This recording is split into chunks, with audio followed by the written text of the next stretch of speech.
The demonstrations show no signs of letting up, presenting a dilemma for China's communist leaders who are deciding between cracking down on the protesters and facing international condemnation or risking seeing the pro-democracy fervor spread to the mainland. The White House is watching closely. Spokesman Josh Earnest called on China to respect its obligations under a basic law that guarantees Hong Kong citizens democratic rights under the principle of one country with two systems. We have been very consistent in voicing our support to the People's Republic of China for universal suffrage and for the aspirations of the Hong Kong people, and we're going to continue to do so. Analysts say U.S. warnings are not likely to sway China to negotiate with or much less give in to the demands of the demonstrators. Beijing hopes these demonstrators will get tired and the protests will dissipate on their own.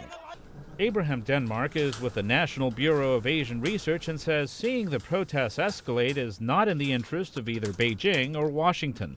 This would be problematic for the United States, but it would also be very problematic for China because their relationship with us is incredibly important to their own economic development.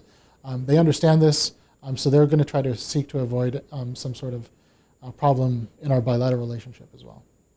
In 1989, when China's communist leaders cracked down on demonstrators at Beijing's Tiananmen Square, the United States imposed an arms embargo that remains to this day, but took no stronger action.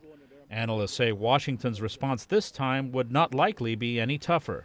Gordon Chang, author of the book The Coming Collapse of China, spoke to VOA via Skype.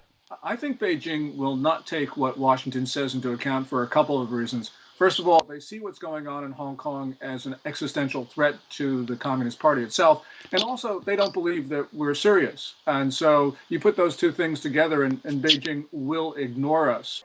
For now, the Hong Kong demonstrations are low on the list of priorities for U.S. officials who are juggling crises involving the Middle East and Ebola. Analysts say that could change quickly if China uses force to crush the demonstrations. Luis Ramirez, VOA News, at the White House.